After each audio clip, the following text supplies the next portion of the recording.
नमस्कार दर्शकों, स्वागत है आपका यूटीवी हिंदी में। मैं आपके साथ प्रियंका राठौड़।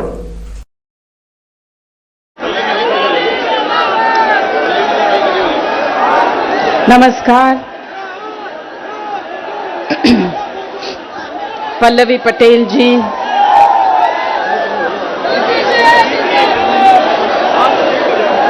इस प्रदेश की छोटी बहू डिंपल यादव जी, मैं अपने आप को बड़ी बहू मानती हूं, क्योंकि जब अमिताभ जी यहां से इलेक्शन लड़ रहे थे तब मैंने कहा था मैं आपकी बहू हूं, पहली बार आई हूं, मुंह दिखाई में मुझे वोट दीजिए, मेरे पति को वोट दीजिए। उसके बाद यहां ज्यादा आना नहीं हुआ। आज फिर पल्लवी जी के लिए आई हूं, ये कहती हूं बड़ी बहू का लाज रख लीजिए, अपने भैया का भी लाज रख लीजिए। गंगा किनारे छोरा जो है उसका लाज तो आपको रखना होगा। मैं पल्लवी जी आपको एक चीज बताना चाहती हूं कि अभी जब आ रहे थे हम तो मैंने देखा कि समाजवादी पार्टी के बच्चे झंडे लेकर, टोपी पहनकर, पैदल या मोटर बाइक पे या साइकिल में यहां आ रहे थे और मैंने देखा कुछ कमल वाले झंडे जा रहे थे। ये आने वाले दिनों का संदेश है। वो जाएंगे और आप आएंगी, हम सब आएंगे।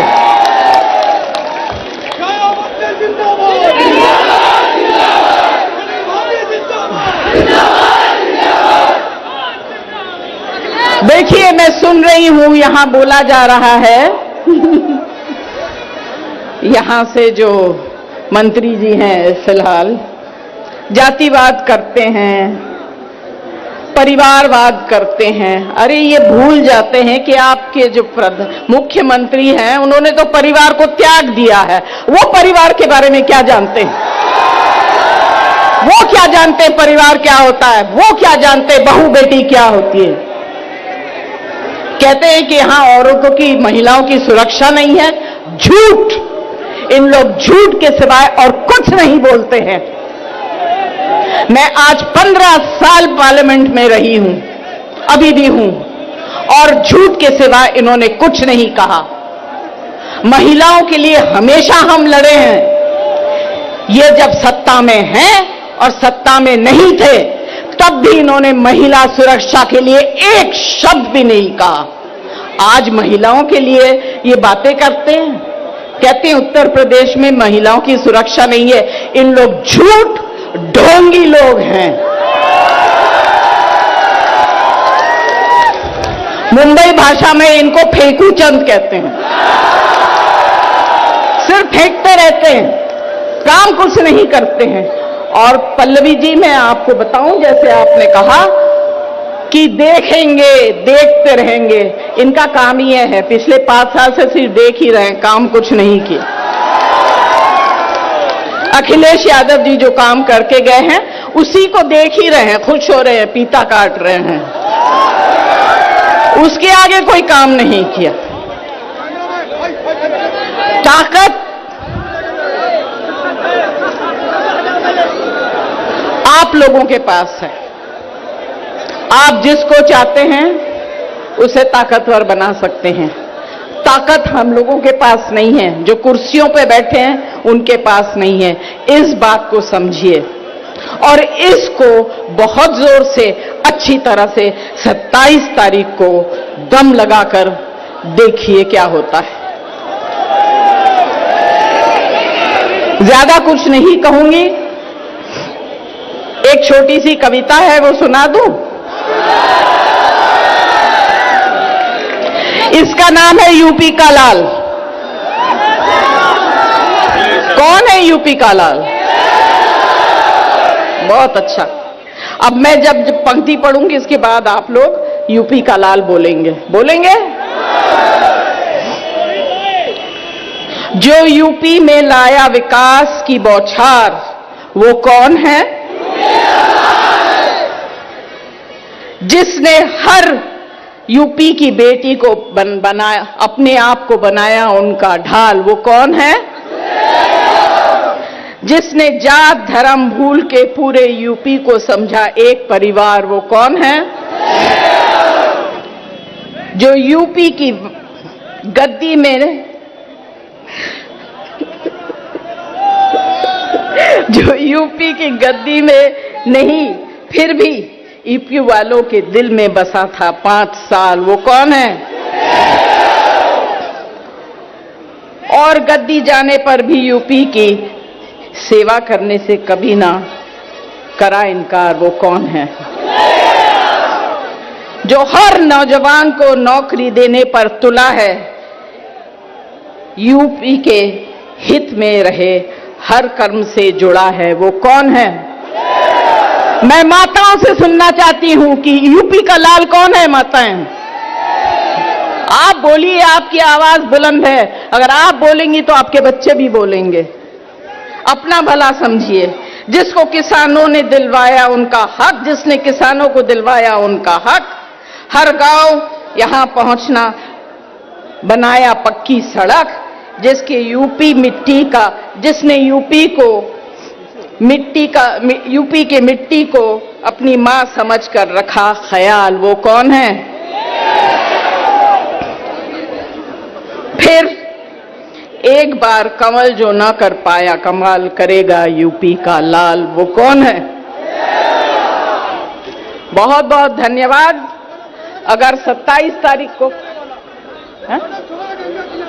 नहीं, मुझे गाना वाना नहीं आता।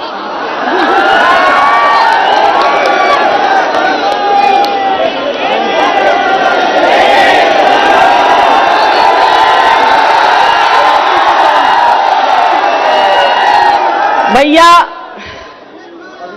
ये गाना तो मुझे नहीं आता है। ये तो यूपी के छोरों को ही आता है। मैं पैदा हुई मध्य प्रदेश में, बंगाली परिवार में। मेरी शादी उत्तर प्रदेश में हुई। ये मेरा ससुराल है।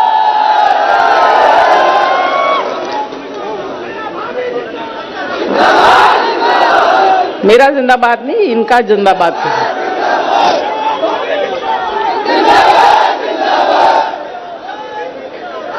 हमारे यहाँ मेरी बेटी की शादी पंजाबी से हुई। मेरी बेटी की शादी पंजाबी से हुई, मेरे बेटे की सारी शादी साउथ इंडियन से हुई। तो हमारे परिवार में कभी जात पात, देश प्रदेश कुछ नहीं है। मगर जैसा आप लोग जानते हैं, गंगा किनारे छोरा जो है वो हमेशा गंगा का ही रहेगा। वो मुंबई के समुद्र का नहीं हो सकता। आप लोगों को बहुत बहुत धन्यवाद। अभी गंगा किनारे की छोरी को जिताइए बहुमत से। आप लोगों को बहुत बहुत धन्यवाद। आप जीत गई, फिर से बुलाइए, फिर हम आ जाएंगे, फिर गाने की कोशिश करेंगे।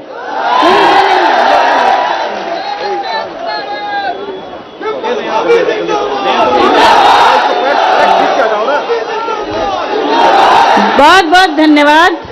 अब हम सबको संबोधित करेंगी हमारी आदरणीय माननीय सांसद डिंपल यादव जी। बहुत धन्यवाद।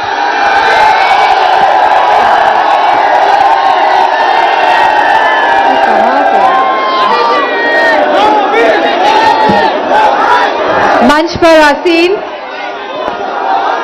श्री यतेश चंद्र सोनकर जी, श्री राम सजीवन निर्मल जी, कैलाश चंद्र केशरवानी जी, अशरफी लाल शास्त्री जी, श्री भान सिंह यादव जी, दयाशंकर यादव जी, विनोद केसरा जी, श्री प्रकाश पटेल जी, डॉक्टर असलम जी, जरीना उस्मानी जी, जूही सिंह जी, जया बच्चन जी, और मंच पे जितने भी लोग मौजूद हैं और मेरे सामने समाजवादी के सभी कार्यकर्ता, हमारे आदरणीय बुजुर्ग, हमारी माताएं, मेरी प्यारी बहनें और हमारे पत्रकार बंधुओं, हम सभी जानते हैं कि 2022 का चुनाव हो रहा है, बहुत ही महत्वपूर्ण चुनाव है कि नहीं? जो लोग अनाप शनाप बोल रहे हैं, अब उनको समझ आ गया कि हवाएं बदल गई हैं, मौसम बदल गया है और समाजवादी और गठबंधन की सरकार आ रही है। हमारी प्रत्याशी पल्लवी पटेल जी, जानते हैं इस बार 3 बहुएं एक साथ आई है। सुरातू की बहू पल्लवी पटेल जी, इलाहाबाद की बहू हमारी आदरणीय जया बच्चन जी, और मैं यूपी की बहू कह लूं अपने आप को, यूपी की बहू डिम्पल यादव। बेटे ने तो, सुरातू के बेटे ने तो धोखा दे दिया, दिया कि नहीं दिया? अब मेरा मानना है कि सुरातू की जनता अपनी बहू को मौका देने वाली है, और ये बहू जो एक परिवार है जिनका, जो जानती है परिवार कैसे चलाना है और जो समझती है परिवार का दुख दर्द, वो ये जिम्मेदारी लेने को तैयार है और आप सबकी जिम्मेदारी लेने को तैयार है। और मुझे पूरा भरोसा है कि पल्लवी जी जो पढ़ी लिखी है, जमीन से जुड़ी है, सुरातू के सम्मान के लिए जमीन पर तो बैठ जाएंगी, लेकिन अपने आत्मसम्मान को कायम रखेंगी और कभी भी स्टूल पे नहीं बैठेंगी। पल्लवी जी ही सुरातू को पल्लवित करने का काम करेंगी, और जया जी जन घोष करने आज यहाँ पे आई है, और मुझे पूरा भरोसा है कि सुरातू की जनता साइकिल का बटन दबा के इतने वोट देंगी कि मंत्री जी भी शर्मिंदा हो जाएंगे। होंगे कि नहीं होंगे? गुंडागर्दी की बात करते हैं समाजवादियों के लिए ये लोग कि नहीं करते? बताइए मंत्री जी पे कौन कौन से मुकदमे लगे हैं? ऐसी सरकार देखी है जिसने, ऐसे मुख्यमंत्री जिसने अपने ही मुकदमे हटाए हो, और उप मुख्यमंत्री जिन्होंने अपने ही मुकदमे हटाए हो? ऐसे कहीं पे हुआ है किसी भी प्रदेश में जहां पे ऐसी संगीन धाराएं लगी है और वो मुख्यमंत्री बनने के बाद, उप मंत्री बनने के बाद अपने ही धाराएं और अपने ही मुकदमे हटाए हो? तो जो लोग दूसरों पे इल्जाम लगाते हैं, वो पहले अपने गिरबान में झांक के देख ले कि उनके क्या हाल है।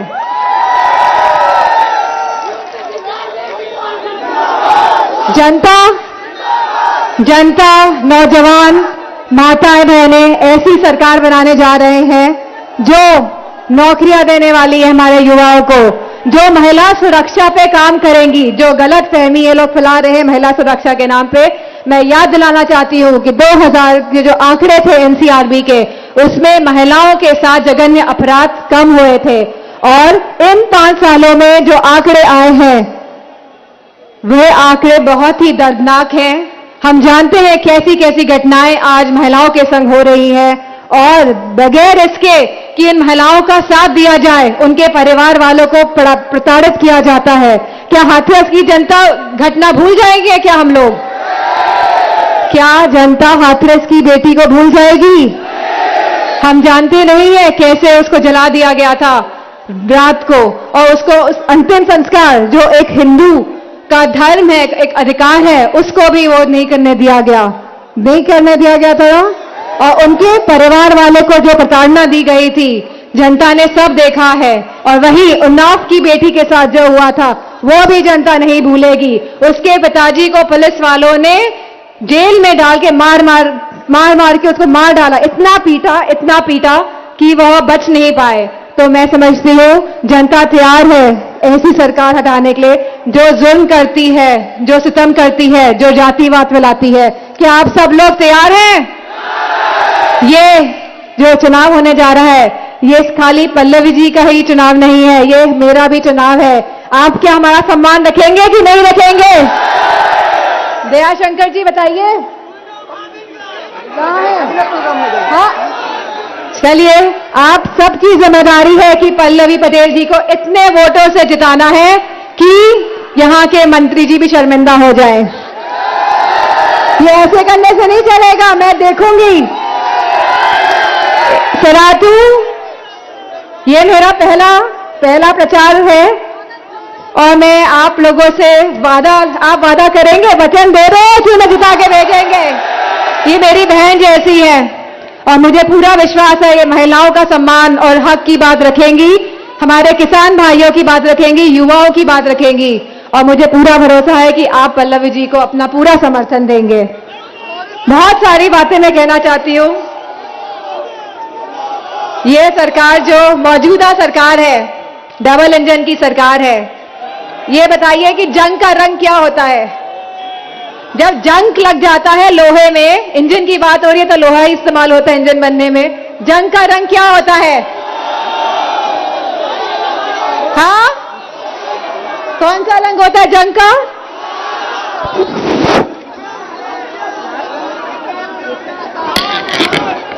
मुझे लगता है जिस रंग के हमारे मौजूदा मुख्यमंत्री कपड़े पहनते हैं उसी रंग का होता है।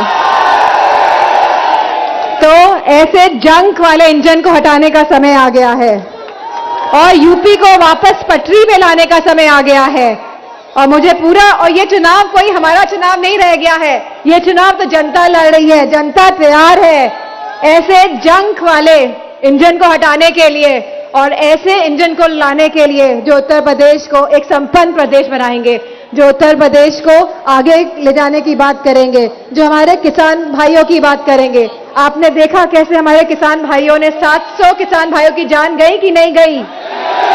इन लोगों को कोई पश्चाताप नहीं है, कोई पश्चाताप नहीं है। इन लोगों के दिलों में रहम नहीं है, इन लोगों के दिलों में भावनाएं नहीं है। ये खाली लोगों की भावनाओं से खेलते हैं वोट पाने के लिए और बाद में सब भूल जाते हैं। भूल जाते हैं कि नहीं भूल जाते? हमारी युवाओं को कितनी नौकरियां मिली? हमारा किसान के अगर 2 बेटे और 1 बेटी होती है, एक बेटा किसानी करता है, एक बेटा फौज में जाता है कि नहीं जाता है? फौज की नौकरियां निकाल पाए कि नहीं निकाल पाए ये लोग? और आने वाले समय में अगर ये निकालेंगे भी तो ये संविदा में रखना चाहते हैं हमारे नौजवानों को। और जो एक बेटा तो फौज में जा नहीं सकता और दूसरे बेटों को रात भर जग के खेती करनी पड़ रही है कि नहीं करनी पड़ रही अपने खेतों की? चौकीदार बना दिया कि नहीं बना दिया अपने खेतों का? और बेटी को कहां से पढ़ाएगा किसान अपनी, बताइए? आमदनी दुगने करने की बात हुई कि नहीं हुई थी? महंगाई इतनी बढ़ा दी कि आमदनी तो आधी ही रह गई। अब बताइए कहां जाए युवा, कहां जाए किसान, और महिलाएं भी कहां जाएं? मैं समाजवादी पार्टी की कथनी और करनी में कोई फर्क नहीं होता है, तो मैं आज ये आप सबको विश्वास दिला के जा रही हूं कि जब समाजवादी पार्टी की सरकार आएगी तो जैसे हमारे घोषणा पत्र में कहा गया है, खासकर महिलाओं के लिए 33% का आरक्षण दिया जाएगा सभी सरकारी नौकरियों में।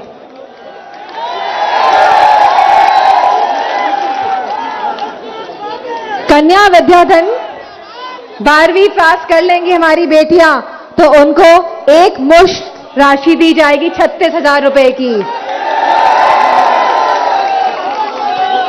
इसी के साथ बीपीएल परिवार की महिलाएं जो प्रसव के समय 15,000 रुपए की राशि दी जाएगी ऐसी महिलाओं को, और हमारी बेटियों की शिक्षा केजी से लेके पीजी तक मुफ्त की जाएगी। जो हम पेंशन देते थे अपनी महिलाओं को, पेंशन मिलती थी कि नहीं पेंशन मिलती थी?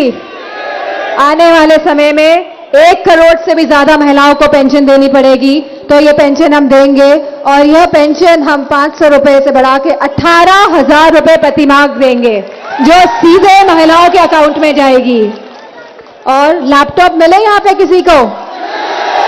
हमने सुना था लखनऊ में फोटो खिंचवाने के लिए एक कार्यक्रम कराया गया जहां पे फोन और लैपटॉप बांटे गए, लेकिन आखिरी में चुनाव आने से पहले जनता को बेवकूफ बनाने के लिए। और जब समाजवादी पार्टी की सरकार आएगी तो सब बच्चों को लैपटॉप देने का प्रावधान भी रखा गया है और दिया गया है, और आने वाले समय में फिर देने का काम किया जाएगा।